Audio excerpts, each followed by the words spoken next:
It has been over 6 years since the gaming world was blown away while simultaneously starting the PS3's climbback from a weak launch. But more so than this, it pushed Naughty Dog and the Uncharted trilogy into the forefront of both Sony exclusive franchises and development houses.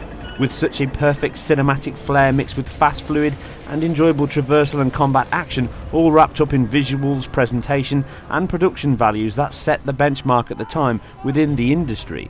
Since then, Naughty Dog and others have upped these levels, as is always the case, but even from the recent improved collection from Bluepoint Games that cemented themselves as one of the single most proficient and technically accomplished porting teams, it allowed an entire new audience to revel, enjoy and ultimately fall in love with the franchise, whilst also allowing those that had played the game back in 2009 to revisit and play it just as those rose-tinted specs remember it.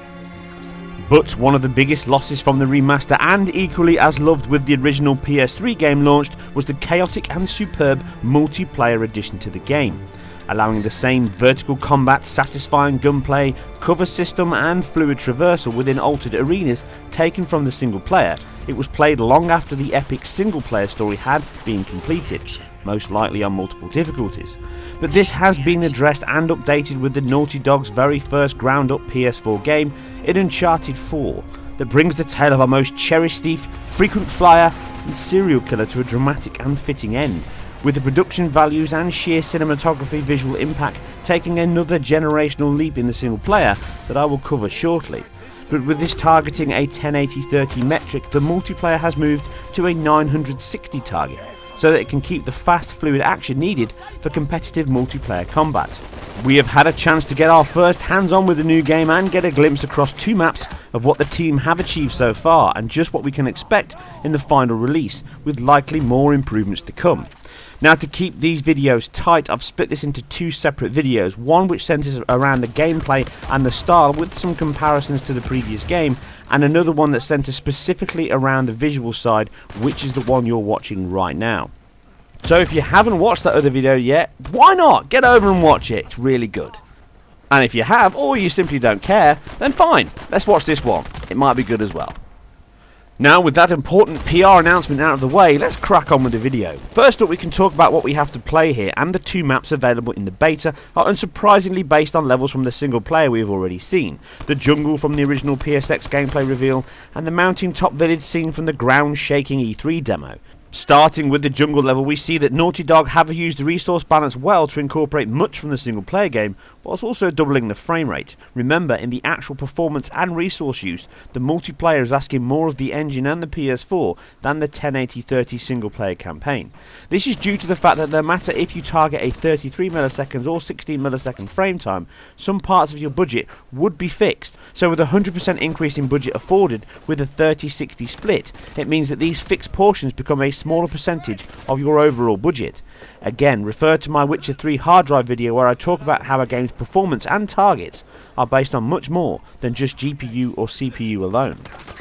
As I covered in previous videos, Naughty Dog are certainly bringing much into the game and engine across the board, and multiplayer is no different. First thing is, this is a beta, so performance is not something I will dwell on, but we can see that the game delivers a pretty solid but not locked 60 FPS update. The majority of the dips fall into the 33 millisecond range and are GPU in action, but you can see some longer dips of over 100 milliseconds at times, and these are typical engine issues that will be ironed out later. And it's all nicely wrapped up with a fully V-Sync display. We have a very stable image with no tearing present, which pleases me and many, I am sure. But in the bigger action sequences with particles, alpha sprite smoke and mystical powers, we can see some dips into the mid-40s at the very worst, but only briefly. We also get sections of the maps that can cause these dips with no action in place, which may be occlusion overdraw bugs or other areas that I'm sure will be fixed come launch.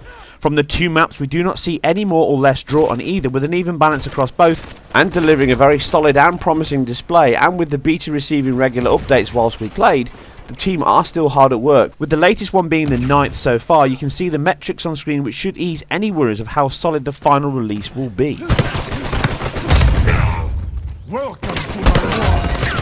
An area that already needs no further tweaks is the sound design, absolutely commendable in action, from the stunning sound effects and the overall voice acting, which is very funny in play with the lines and dialogue used as you get your ass kicked and kick others. The sound effects and sound design with ricochets, explosions all being perfect. It cries out for a decent sound system or headphones, and its detailed sound menu, please use it, as it certainly stacks up against one of the best at the moment, which is Battlefront.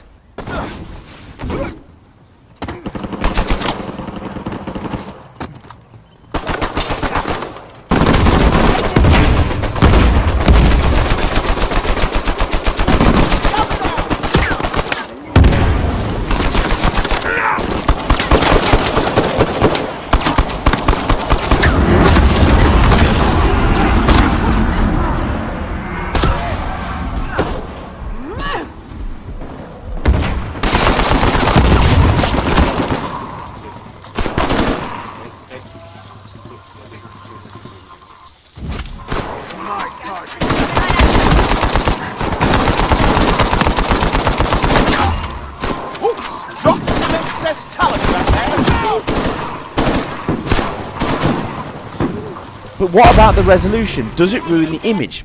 Of course not. As I've said many times, resolution is only part of the conversation and is not a bigger deal as any other area. It is about the pixel quality far more than it is about the quantity. And again, as I've said before in many videos, the anti-aliasing solutions are now thankfully changing, with teams trying new and more important temporal stable solutions. Rise showed at the launch of this generation that 900p with a great noise filter in place can deliver very crisp and more importantly stable IQ.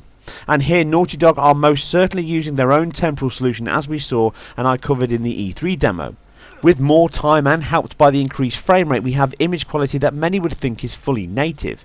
Pretty much free of subpixel breakup and frequency issues, best highlighted in the jungle level here as I move slowly through the trees, with such thin alpha edges usually the bane of image quality, highlighting breakup and shimmer, but here we get very clean and solid edges, with most of the interference masked by the solution in play.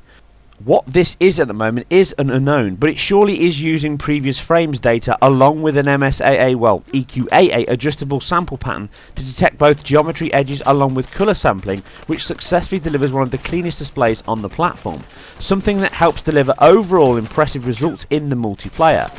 If we compare the original 1080-30 single player PSX reveal here to the best I can get within multiplayer, you can see that it delivers visuals on par with that showing and confirms at the time the target was indeed still 60. But that doesn't stop the beta actually improving on elements over the single player showing from last year, as you would expect. But let's not get too caught up in a comparison here, as is the time of day and the transition in the single player is not present in the multiplayer, and comparing IQ from direct feed to release footage is of no benefit at all. But then even a comparison with the E3 demo shows the game not that far from the single player quality as of then, but with the direct source capture compared to release footage not to be used for image quality overall, simply a solid example. This solution is not only very successful but also key in delivering the clean lines and offline CGI looks that are becoming more common and in demand. But as expected, Naughty Dog have more than thrown their hat into the ring, and the results we will see in the single player I am sure will equally improve and impress than what we see here. As the multiplayer already looks cleaner and less artifact prone than the E3 demo, this is still a work in progress, so the base we have here should ail the worries of the 1600 by 900 resolution. But there's far more going on in both the single player and multiplayer, and the solutions and reasons for this are yet to be explained, but I will cover some of the signs I have picked up here and in the footage shown recently in another more technical look at the game in another article I am currently working on, and expect this to become increasingly more common throughout the generation. But visuals are not all about the numbers, and it certainly has other areas in which it shines very brightly, with animation being a not unsurprising high point. The 16 millisecond frame time means that sample rates are very high, and in conjunction with procedural animations, great blending, high keyframe count and skeletal frames means that all character movement feel and look not only natural but convincing. You can see the same care and attention we see in the single player is lavished in the game, from idle animations, cover reactions when shot at, to the swing from ropes or mocking animations. Very smooth in blending between frames and sets with variable timing. And the collision interaction is so innate. These little touches from the squeezing of the trigger in a doff pass as you aim, hand-keyed facial expressions, you can also see the pivot points in the skeletal rigs as you get shot or react and land, from changing hands and reloading the gun, even moving the rope over your head, to the flinch and delay from a grenade, all add such often missed detail that you can almost miss and take for granted. This includes physics on cloth and clothes as people explode, and this continues within the world as you chip off parts of cover when shot, leave decal-added footprints in the mud. Parts of the world also involve physics and destruction, with pillars breaking and even killing you from explosions to chairs, pots and leaves, or swaying, bending and breaking based on impact or force. Now, some of this has affected the physics on the characters, with some weird flippy fly moments when you get booted and shot. Let's go!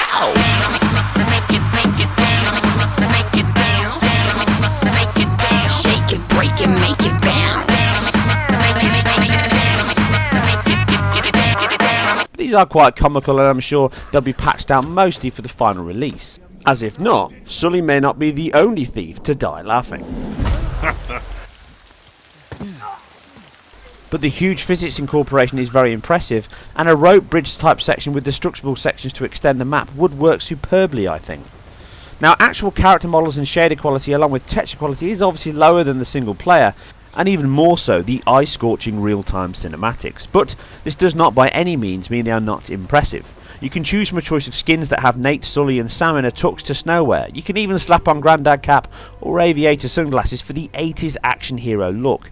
Volumetric light is used across both maps, most likely of a quarter resolution, but looks great as it peers through the trees, and must be noted is not a screen space solution, most likely like previous methods, a geometry based one in action, and it adds a nice visual touch, which we saw in the previous Uncharted 3 both in single player and multiplayer alike.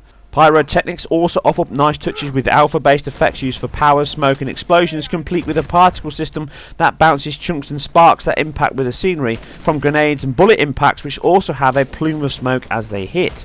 With the levels being a fixed time of day, we also see light bounce GI solutions used in areas with most likely an image-based lighting model in use that we will see used far more in the single player, with the alpha smoke blending being one of the areas I expect to improve come final release. Screen space reflections are largely absent here, with the probe cube map solutions used across the water pools and other reflective surfaces, but we do see the same ambient occlusion methods the team had in Uncharted 3 and The Last of Us, but far improved here, that give a soft contact shadow as characters draw closer to walls. In addition to this, on reflective surfaces like the sheet metal of the village map, you get capsule proxy displays for your character and others that SSR could not achieve within its current form. You can get a few issues with popping in and out, but this is a beta, so that makes sense, and this is definitely a beta. Even though SSR is a cheap CPU solution, it's not a free GPU one, and it wouldn't solve all these issues anyway. So this is a better solution for their target aim. But I love the fact that Naughty Dog really centred their time around this grounded looking games. The fact that these contact shadows now work with individual body parts as you're pressed up against the wall, and the reflections on metal surfaces just makes the whole effect more convincing. Isn't that right, Lazarevich? No man can defeat me! Okay, I can see you're busy. Shadow quality is good from the game's target rate and has a good cascade level within the frustum, allowing higher resolution samples to be used as you draw nearer or more towards the centre of your view. With such a hyper-realised art style, many would think that the game may not use a PBR based pipeline, but it does.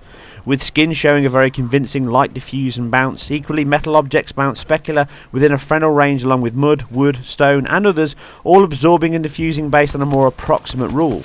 Across both maps, the jungle level is the most impressive, with its more obvious use of bloom, tone mapping, volumetric light, swaying foliage, aided by its colour bleed touch from the green hue, or again in the village when within the green tin sheets or other tarpaulin areas, with the light probe lookup signs more obvious in this level.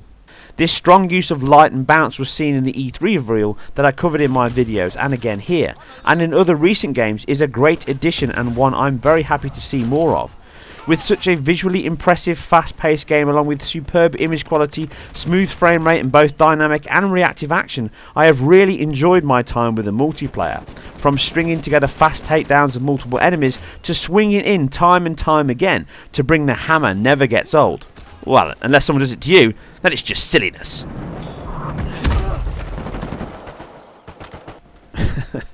The team have not disappointed at all with its new improved PS4 engine, and with a split of 60-30 for the multiplayer single player means that no matter your persuasion or preference, you should be happy. The next question only remains just how far, even more impressive and bombastic, the single player tale is going to be. With such an epic and daring action hero and the possibilities of the team and engine, I am sure they will exceed all expectations. One thing is for sure, I have my ticket bought for the ride, and I would not miss it for the world.